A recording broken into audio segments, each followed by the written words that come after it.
Fala pessoal, tudo bem com vocês? Erros bobos que custaram caro. Timão até que produziu, mas não conseguiu vencer mais uma. Aliás, perdeu em casa para o Bahia e sobrou para o Dorival Júnior, até porque os números depõem contra ele. A campanha é muito ruim e o Z4 voltou a assombrar. Bom, já sei que a gente vai brigar. Alguns de vocês vão brigar comigo, eu vou brigar com vocês. Não vou brigar, claro que não, né? Mas vou aqui tecer a minha opinião, evidentemente. É que eu já tive alguns embates na rede social antes de vir aqui gravar esse vídeo, por isso que eu sei que muita gente não vai concordar comigo. Eu não vou passar pano. Bom, muita gente vai entender como sim, que eu irei passar pano. Mas a minha ideia aqui não é passar pano para o Dorival, não é isentar o Dorival de toda e qualquer responsabilidade, muito pelo contrário. Eu bati muito no Dorival desde que ele assumiu e eu tenho uma admiração por ele, mas eu preciso fazer esse preâmbulo, tá? Em vários momentos cheguei aqui e disse, gente, o trabalho não aconteceu, não tá rolando, o time do Ramon tava melhor, tava jogando mais e tal. Aí aos pouquinhos eu fui reconsiderando, dizendo o seguinte, olha, cara, acho que a defesa temos um ponto aí. Acho que o Dorival conseguiu, pelo menos, que o time não vazasse tanto. Do meio pra frente, ele não tem os jogadores, e não tinha mesmo. Em vários momentos ele dependeu de Thales, Romero, ou das categorias de base que ele não usava, e agora ele precisou recorrer às categorias de base de uma forma mais intensa. E vimos que talvez aí esteja um equívoco. Por que não antes?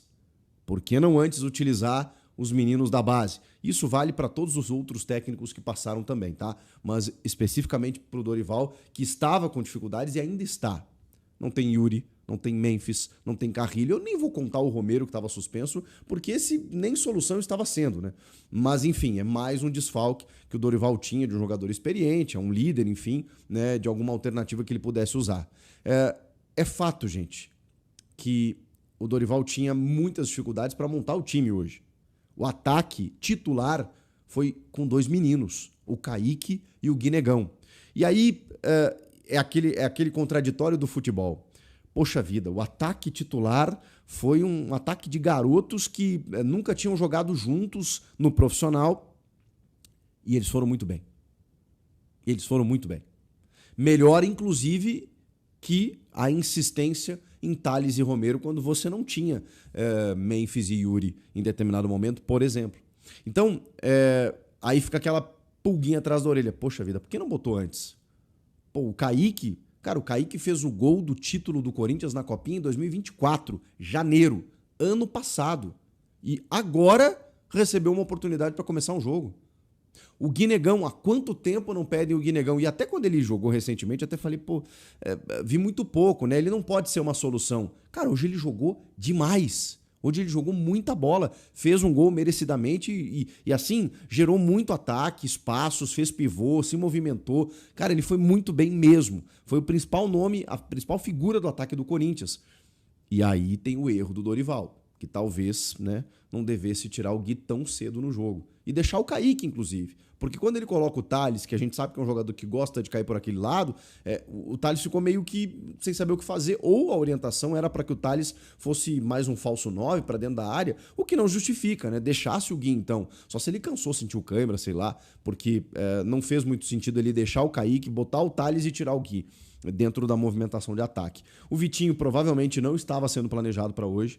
Até falei com vocês durante a semana, cara, a entrevista coletiva de apresentação dele deixou muito claro de que quando ele foi questionado do tipo, calma gente, 2 meses e meio sem jogar, mas é que o futebol não tem essa calma, o Corinthians muito menos, a exigência do elenco tampouco, então ele foi pro jogo e até gerou, porque ele é bom jogador, né, gerou lances de ataque com finalizações, com levantamentos para a área, com movimentação, ele é esse jogador que vai te dar essa possibilidade, né, muitas possibilidades ofensivas.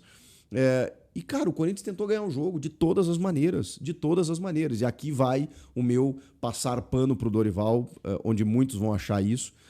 Eu sou um crítico do Dorival em vários momentos. Cara, eu não consigo criticar, além da questão da troca, de que o Gui não precisava ter saído, de que daqui a pouco ele pudesse ter mexido antes, mas em termos de postura do time, que eu acho que é um reflexo do comando do técnico e também das escolhas dele, é só você ver as trocas do Corinthians no segundo tempo. O Rian, base. Dieguinho, base.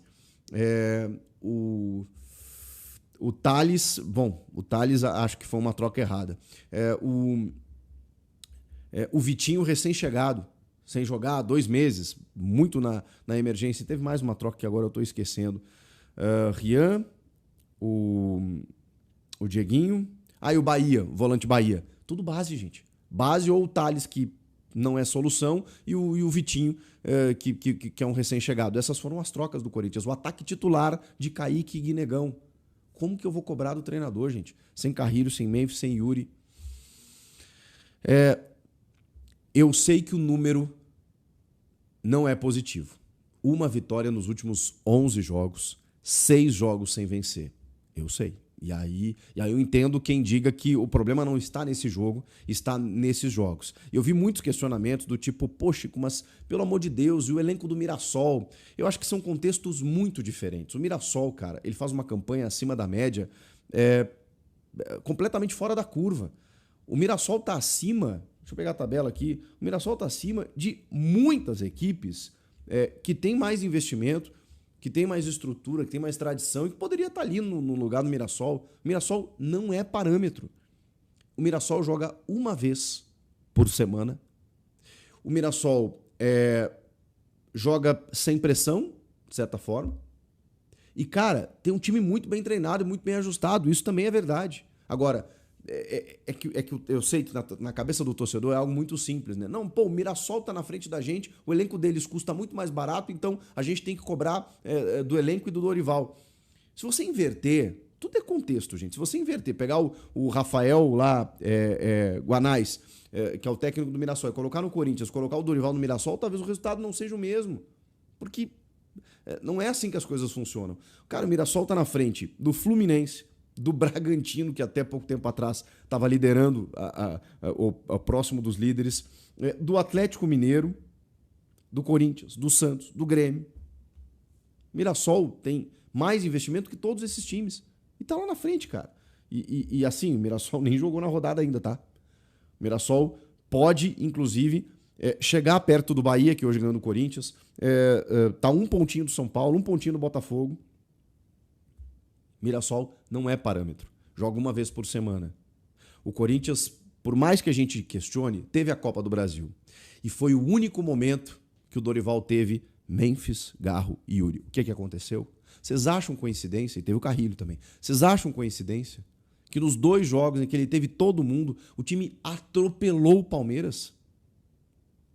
Então, assim, é claro que eles nem sempre estarão à disposição e você vai ter que encontrar soluções. O próprio Zubeldia, na reta final, acabou demitido, mas o Crespo também, cheio de dificuldades, foi lá, remobilizou o time, conquistou bons números e tudo mais. Caiu pro Atlético Paranaense na Copa do Brasil. Vocês trocariam? Eu sei que não é assim que funciona, mas o time passou na Copa do Brasil quando ele teve todo mundo à disposição. Ele não vai ter sempre, não vai ter 90 minutos e não vai ter todos os jogos. Ele tem que encontrar soluções, mas, cara, com Tales e Romero não estava rolando. O Héctor Hernandes já nem está mais nos planos, porque o Dorival viu que, cara, não vai rolar. E aí o que ele fez? Apelou para a base. Tardiamente. Essa é a crítica. Tardiamente. Poderia ter apostado antes. O Kaique, cara, eu tô pedindo o Kaique no time há muito tempo. E eu nem acho que o Kaique tenha feito... Acho que ele fez um ótimo jogo para um primeiro jogo, para ser um ataque de garotos ali começando. Maravilhoso. Tinha que ter botado antes. Hoje ele já estaria com uma rodagem maior. E o mesmo vale para o Guinegão. Essa é a crítica. Ter botado o Dieguinho um pouco mais cedo no jogo hoje, essa é a crítica. Agora, cara, tirando isso, foram 25 finalizações. 25 finalizações contra 8 do Bahia. O Bahia foi perigoso em determinado momento, quando o time se expôs, quando ele tira o André Ramalho, por exemplo, deixa o Ranieri ali como zagueiro para botar mais um atacante. Claro, porque ali ele tá no tudo ou nada, ali ele tá buscando um empate, pelo menos, dentro de casa, para poder... Salve nação corintiana, tudo jóia? Gente, olha eu aqui de novo, Mineirinho na voz, trazendo para vocês mais um cortezinho do vídeo, jornalista esportivo Chico Garcia, fazendo uma análise da derrota do Corinthians para o Bahia, nessa noite de sábado por 2-1. Então, a partir desse momento, a gente vai reagir, vai repercutir a todas essas informações. Corinthians ontem jogou muito mal, um time completamente perdido. O Corinthians jogou em casa, jogou na Neoquímica Arena, precisava da vitória. O Corinthians vive uma situação no Campeonato Brasileiro muito preocupante. Essa que é a verdade. O Corinthians tem uma vitória nas últimas 11 rodadas. Corinthians não vence na Neoquímica Arena desde o dia 18 de maio, onde venceu o Santos Futebol Clube. São 5 jogos seguidos sem vitória pelo Campeonato Brasileiro. Isso é muito preocupante. Hoje, o Corinthians está aí em 13º lugar, né, com mais jogos que outros times. Isso preocupa, porque cada dia que passa, o Corinthians permanece na 13ª rodada, só que, porém, tem alguns times que tem 2 jogos a menos que o Corinthians. E se eles ganharem, o Corinthians entra aí na zona de rebaixamento. E com o time que tem hoje, para sair de uma zona de rebaixamento, é muito complicado. Hoje o Corinthians vive uma situação calamitosa diante de estar buscando aí sair dessa parte incômoda da tabela, mas está tendo muita dificuldade, porque o Corinthians perdeu vários jogadores que ano passado contou com eles, né? É complicado. A briga do Corinthians nesse Campeonato Brasileiro, para mim, é para não cair. Mais que o torcedor corintiano falando, você tá pessimista com essa situação. Não tô pessimista. É porque ano passado o Corinthians teve uma arrancada de 10 jogos na reta final, 8 vitórias consecutivas, né? Teve um empate e 2 empates e 8 vitórias consecutivas. Então, só que o Corinthians tinha o trio Memphis, Garra e Yuri vivendo uma fase espetacular. Esse ano, eles não têm nem conseguido jogar junto, com exceção dos 2 jogos contra o Palmeiras na Copa do Brasil. Então, o Corinthians tem que se preocupar, o torcedor está preocupado, o Corinthians quer priorizar a Copa do Brasil, mas não tem como, porque o Brasileirão, nesse momento, passa a ser prioridade também, porque está muito mal, muito ruim na tabela. Então, Corinthians não dá para priorizar a Copa do Brasil. Poderia priorizar? Poderia. Desde que o Corinthians estivesse bem no Brasileiro. Estivesse lá com os 27 pontos, 28 pontos, né? O Corinthians tem apenas 22 pontos e já está estacionado aí, já faz, um bom tempo. Não consegue ganhar de ninguém.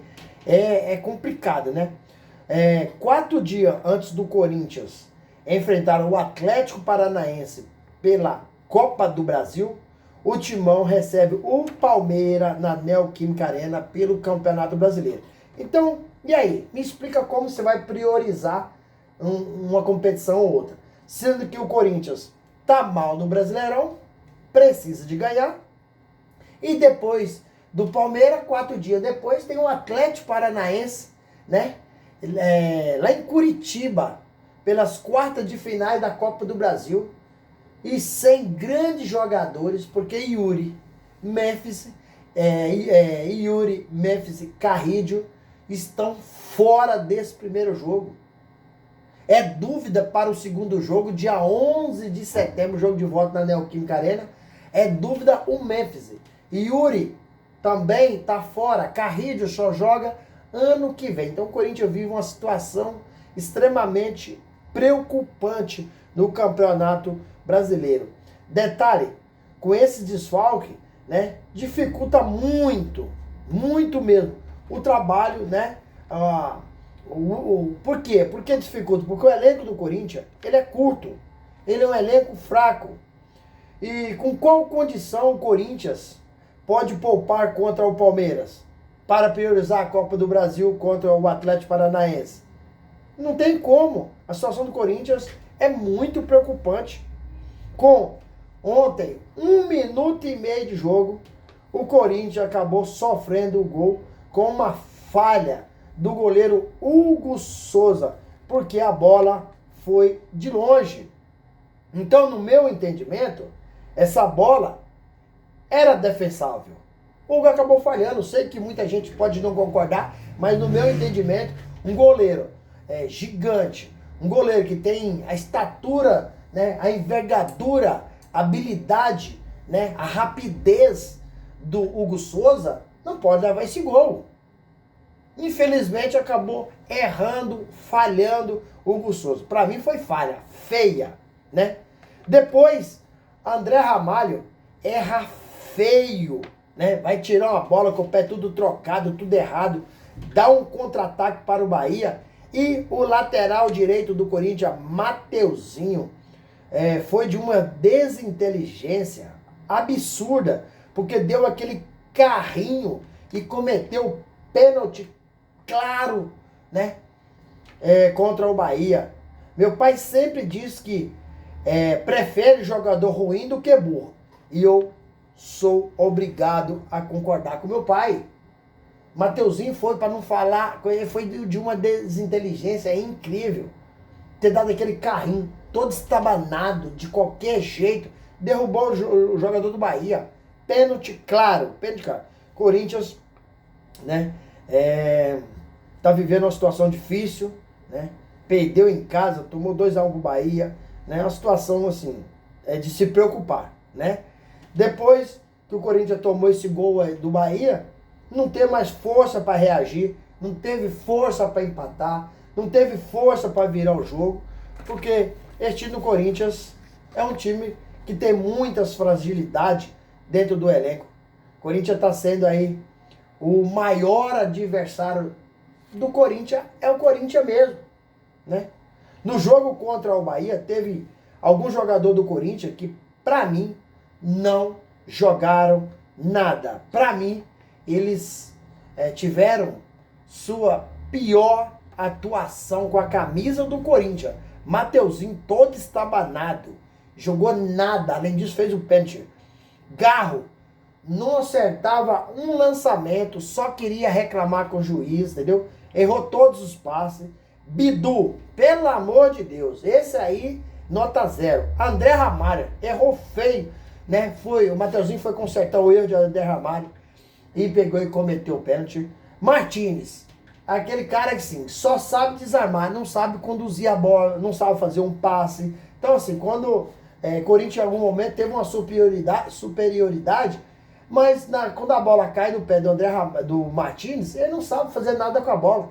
Quando o Corinthians está desfavorável para ele marcar, é um leão. Mas para sair jogando, conduzir, Breno Bidon, bom jogador, mas ontem não mostrou porque entrou em campo. Kaique também não foi bem, mas é jovem, né? A gente não tem como culpar, né, o Kaique. Quase todas as decisões desses jogadores mencionados, que eu acho que foi um dos piores em campo, né? Para mim são decisões equivocadas.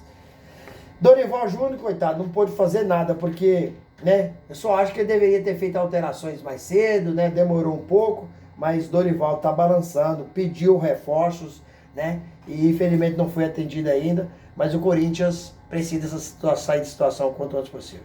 Gente, quero agradecer pelo carinho, pelo apoio, né? Agradecer vocês por me ajudar no canal. Deixa o like, deixa o comentário, deixa a inscrição, ativa a notificação, que todo dia eu gravo conteúdo e vocês receberão tudo de primeira mão. Sem mais delongas, até o próximo vídeo. Tchau, tchau.